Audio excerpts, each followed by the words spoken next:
Sir, ngayon, si pastor po, bubuhat niyo siya na gamit ang daliri. Sa daliri lang, ha? Okay.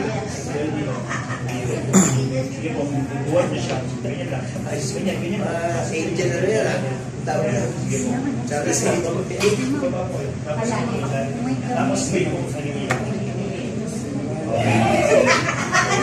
Sige. Ready po. Huwag ka pa sa pali, ha? Okay. Okay. Serious na. Serious ko yan para ano. Gutom na ako. Yan po. Straight po. Okay. Buhat niya po. 1, 2, 3. Buhat. 3. Buhat niya po. Hindi. Pero sige po. 1, 2. Wala po. Walang pwersa. Ngayon, kaya natin. Kaya